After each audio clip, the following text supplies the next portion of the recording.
अति का अंत होता है। आप महाराज किसी के साथ कितना भी बुरा करना, किसी का कितना भी अहित चाहना, लेकिन जिसका आप बुरा चाहोगे उसका सदैव ठाकुर जी रक्षा करेंगे और उसका अच्छा ही होता जाएगा। और आप जिसका बुरा चाहेंगे उसका भला होगा। और महाराज जिस गड्ढे में दूसरे को गिराओगे आप खुद उसमें जाकर के पक्के में गिर जाओगे। इसीलिए सबसे निवेदन है, किसी का भला ना कर सको, किसी को अच्छे मार्ग पर नहीं चला सको तो कम से कम गलत मार्ग पर उसको मत ले जाओ। हम जैसे हैं, हम दूसरों को अच्छा ज्ञान दें, अच्छे मार्ग पर चलाएं, अच्छी बातें बताएं, उससे हमारा भी कल्याण होगा, समाज का भी कल्याण होगा।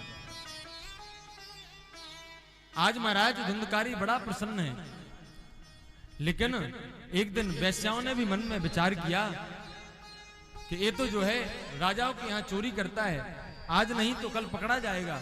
इसीलिए वैश्याओं ने भी आज धुंधकारी के दोनों हाथ पकड़े, पैर पकड़े, रस्सी से बांध के जितना धन था सब इकट्ठा किया और धुंधकारी का वध करके पांचों वैश्याएं वहां से निकल गई।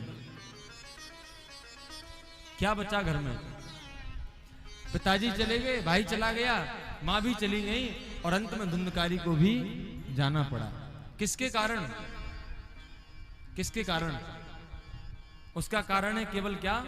जुआ, शराब और धन, तीन ही कारण है। व्यक्ति कितना भी अच्छा हो, कितना भी धार्मिक हो, लेकिन महाराज उसका पतन का कारण यहीं से शुरू होता है। किसी के पास धन तो बहुत है लेकिन शराब पीना शुरू कर दे, आप देख लेना कुछ ही वर्षों बाद उसका पतन हो जाएगा। कितना भी अच्छा व्यक्ति क्यों ना हो, 2-4 वर्ष में वो पतन की ओर आपको दिखने लगेगा।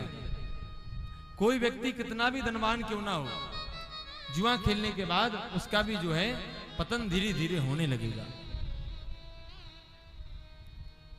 इसीलिए महाराज इन दो चीजों से हमको बहुत दूर रहना चाहिए, जुआ, शराब।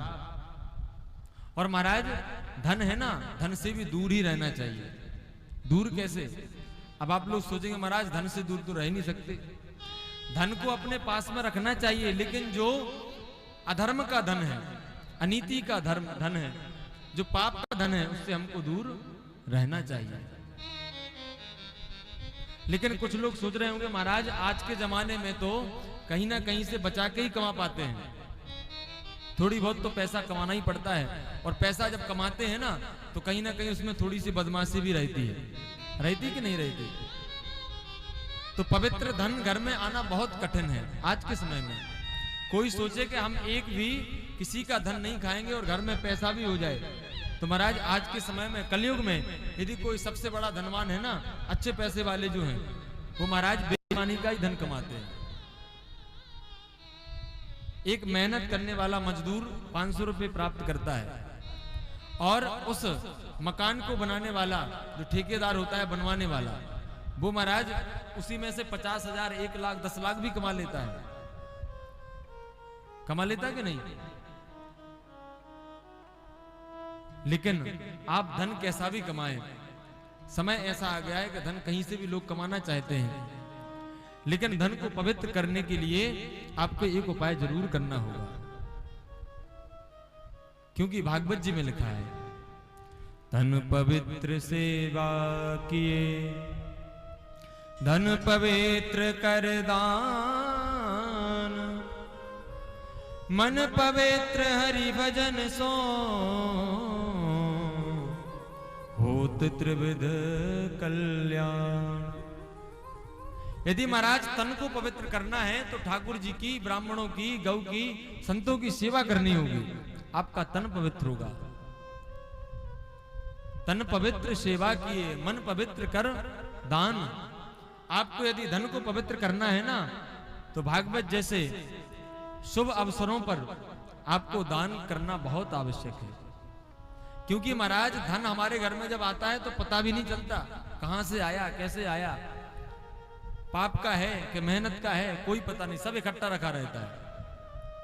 इसीलिए अपने धन को पवित्र करने का एक ही उपाय है, धन पवित्र कर दान। आप भागवत कथा में किसी मंदिर में किसी गरीब को, किसी गौशाला में कहीं पर भी जाके दान कर देंगे, आपका धन पवित्र हो जाएगा।